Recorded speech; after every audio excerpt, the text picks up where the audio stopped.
Hello and welcome to my channel. आप सभी का हमारे चैनल पर स्वागत है। तो यदि आप चैनल पर पहली बार आए हैं तो सब्सक्राइब कर लेंगे और अपने मित्रों साथियों के साथ शेयर कर देंगे। तो चलिए बिना किसी देरी के क्लास 28 हम शुरू कर लेते हैं।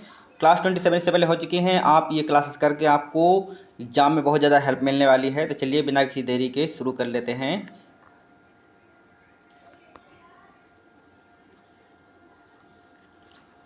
तो पहला क्वेश्चन है, किसने 1920 ईस्वी में कैसर हिंद की जो उपाधि थी वो वापस लौटा दी थी? तो आपको पता है महात्मा गांधी ने किया था।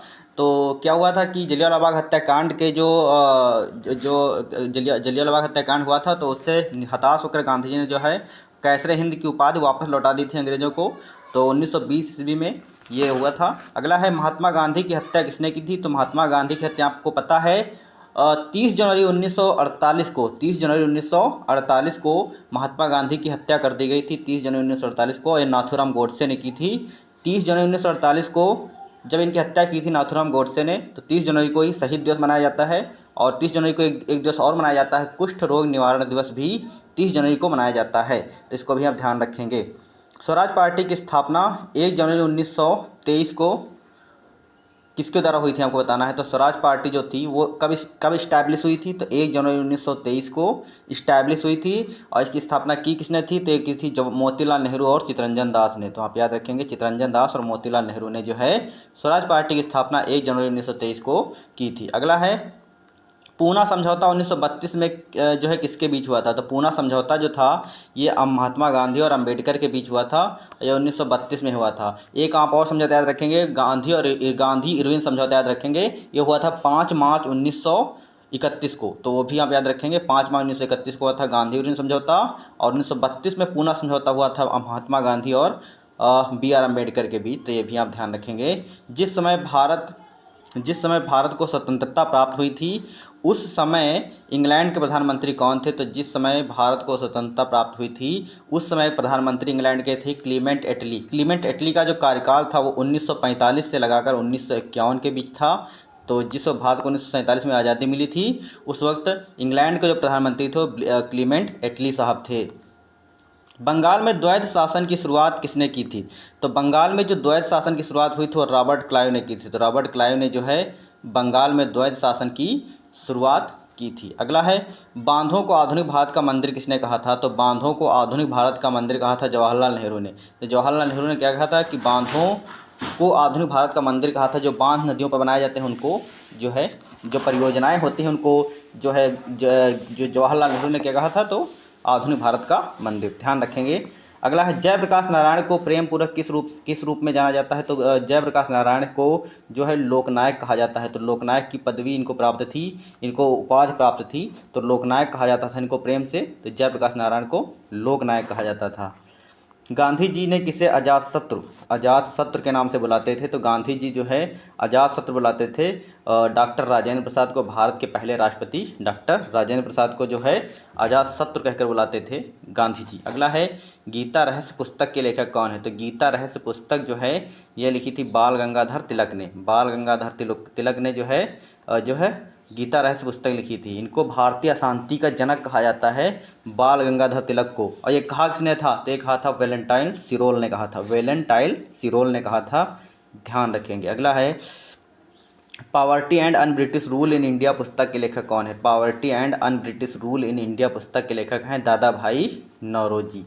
तो दादा भाई नौरोजी ने poverty and un British rule in India पुस्तक लिखी थी, ध्यान रखेंगे। गुर्दे की जो पथरी होती है, जो हो जाती है गुर्दे में, किडनी में, तो जो है किस पदार्थ बनी होती है? तो कैल्शियम ऑक्जिलेट की बनी होती है। आप याद रखेंगे, इंपॉर्टेंट क्वेश्चन है। तो गुर्दे की पथरी किसकी बनी होती है? तो कैल्शियम ऑक्जिलेट बनी होती है। इसी तरह से सन 1960 में भारत और पाकिस्तान के बीच जल समझौता पर हस्ताक्षर हुए थे। तो जल समझौता हुआ था, उसे किस नाम से जाना जाता है? तो ये सिंधु जल समझौता के नाम से जाना जाता है। तो भारत और पाकिस्तान के बीच जो है जल समझौता हुआ था 1960 में, ध्यान रखेंगे। तो जो सिंधु जल समझौता हुआ था 1960 में भारत और पाकिस्तान के बीच, इतना आप याद रखेंगे। भूदान आंदोलन के संस्थापक कौन थे? तो भूदान आंदोलन स्टार्ट कब हुआ था? तो स्टार्ट हुआ था 1951 में भूदान आंदोलन शुरू हुआ था। और इसकी शुरुआत किसने की थी? तो विनोबा भावे ने इसको स्टार्ट किया था। तो भूदान आंदोलन के संस्थापक थे विनोबा भावे। और ये कब शुरू हुआ था? तो 1951 में शुरू हुआ था। पाकिस्तान, यहाँ पाकिस्तान लिखा है। तो पाकिस्तान के खिलाफ कारगिल युद्ध किस वर्ष शुरू हुआ था? तो पाकिस्तान जो है भारत और पाकिस्तान के बीच कारगिल युद्ध हुआ था 1999 ईस्वी में, जिसमें भारत की विजयी हुई थी। आपको पता होगा कितना साहस का परिचय दिया था भारतीय जो सैनिक थे उन्होंने। तो भारत और पाकिस्तान के बीच कारगिल युद्ध हुआ था 1999 में और भारत इसमें विजयी हुई थी। पृथ्वीराज रासो के लेखक कौन है? तो पृथ्वीराज रासो के लेखक हैं चंद बरदाई, याद रखेंगे। चंद बरदाई क्या जो है ये पृथ्वीराज रासो पुस्तक के लेखक थे। राजतरंगिणी पुस्तक के लेखक कौन थे पूछा जाए तो राजतरंगिणी जो पुस्तक थी इसके लेखक थे कल्हड़। कल्हड़ जो थे ये राजतरंगिणी पुस्तक के लेखक थे। तो ध्यान रखेंगे। भारतीय संविधान का कौन सा अनुच्छेद हमें धन विधेयक के बारे में बताता है? तो जो धन विधेयक होता है वो अनुच्छेद 110 में दिया गया है और इसको लोकसभा अध्यक्ष प्रस्तुत करता है और ये जो राष्ट्रपति की पूर्व अनुमति पर ही प्रस्तुत किया जाता है और ये हमेशा लोकसभा में प्रस्तुत किया जाता है, ये भी याद रखेंगे। धन विधेयक 110 में लोकसभा अध्यक्ष इसको प्रस्तुत करता है और ये हमेशा लोकसभा में प्रस्तुत किया जाएगा और ये राष्ट्रपति की पूर्व अनुमति पर प्रस्तुत किया जाता है। इतने फैक्ट आप याद रखेंगे। भारत और पाकिस्तान के बीच जो रेखा है उसका क्या नाम है? तो भारत और पाकिस्तान के बीच जो रेखा है उसका नाम है रेड क्लिफ। और भारत अफगानिस्तान या पाकिस्तान अफगानिस्तान के बीच रेखा का नाम है तो उसका नाम है डूरंड रेखा। भारत और चीन के बीच रेखा का क्या नाम है? तो वो है मैकमोहन रेखा। ध्यान रखेंगे। अगला है अराकान योमा जो है वो हिमालय पर्वत की एक श्रेणी है, आपको पता होगा यदि आप मैप देख रहे होंगे तो जो है वो असम के पास जो अरुणाचल प्रदेश के पास से जब हिमालय मुड़ गया है तो नीचे जब मिजोरम से नीचे गया है ये वाला पार्ट तो उसी को बोलते हैं अराकान योमा। तो ये जो है जो मेनली जो अंडमान निकोबार है उसी का पार्ट है, अराकान योमा का ही पार्ट है। तो ये किस देश का हिस्सा है? तो ये म्यांमार देश का हिस्सा है, आप याद रखेंगे। तो अराकान योमा जो कि हिमालय पर्वत की एक श्रेणी है किस देश में स्थित है? तो म्यांमार में स्थित है।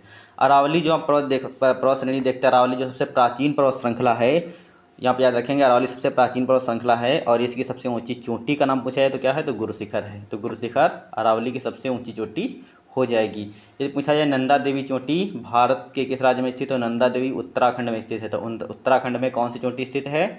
नंदा देवी स्थित है। भारत की सबसे बड़ी मीठे पानी की झील कौन सी? तो भारत की जो सबसे बड़ी मीठे पानी की झील है वो कौन सी है? तो भारत की सबसे बड़ी मीठे पानी की झील वूलर झील है, याद रखेंगे। वूलर झील भारत की सबसे बड़ी मीठे पानी की झील है। ये जम्मू कश्मीर राज्य में स्थित है, ये भी याद रखेंगे। अगला है चिल्का झील जो भारत की सबसे बड़ी खारे पानी की झील है। चिल्का झील जो कि भारत की सबसे बड़ी खारे पानी की झील है किस राज्य में स्थित है? तो चिल्का झील जो है ये कहाँ स्थित है? ये उड़ीसा में स्थित है। वेम्बानाड यहाँ लिख दिया है, यहाँ गलत हो गया है तो यहाँ से दूसरा क्वेश्चन हो जाएगा। तो चिल्का झील जो है भारत के चिल्का झील जो भारत की सबसे बड़ी खारे पानी की झील है किस राज्य में स्थित? तो उड़ीसा में स्थित है। और अगर पूछा जाए वेम्बानाड झील किस राज्य में स्थित? तो केरल में स्थित। दोनों याद रखेंगे। वेम्बानाड यहाँ से शुरू हो जाएगा। तो वेम्बानाड झील किस राज्य में स्थित है? तो ये केरल में स्थित है। और चिल्का झील जो कि भारत की सबसे बड़ी खारे पानी की झील है कहाँ स्थित है? तो ये उड़ीसा में स्थित है। दोनों क्वेश्चन आप याद रखेंगे। तो 2 क्वेश्चन हो जाएंगे। उड़ीसा खारे पानी की सबसे बड़ी झील है जो कि चिल्का झील है, उड़ीसा में स्थित है। चिल्का झील भारत की सबसे बड़ी खारे पानी की झील जो कि उड़ीसा में है और वेम्बानाड झील जो कि केरल राज्य में स्थित है। अगला है विश्व का सबसे बड़ा नदी द्वीप माजुली द्वीप किस नदी पर स्थित है? तो विश्व का सबसे बड़ा नदी द्वीप जो कि माजुली द्वीप ये ब्रह्मपुत्र नदी पर स्थित है और ब्रह्मपुत्र नदी पर स्थित है। तो ये स्थित है कहाँ पर? तो ये असम राज्य में स्थित है। तो असम राज्य में माजुली द्वीप जो है ये विश्व का सबसे बड़ा नदी द्वीप है और ये ब्रह्मपुत्र नदी पर स्थित है। तो आज के लिए इतना ही रखते हैं। क्वेश्चन ऑफ द डे, इसका जवाब देना है आपको कमेंट बॉक्स में। तो क्वेश्चन है ये, भारत के किस राज्य का सबसे बड़ा समुद्री किनारा है? तो यदि आप मैप अच्छे से देखते होंगे तो जब भारत का कुछ इस तरह से ड्रा करेंगे तो आपको पता चलेगा। तो आप अगर आपको मैप का अच्छा नॉलेज होगा तो आप इसका क्वेश्चन का जवाब आसानी से आपको पता होगा। तो आप इसका जवाब देंगे कमेंट बॉक्स में। तो आज के लिए इतना रखते हैं। नमस्कार, धन्यवाद।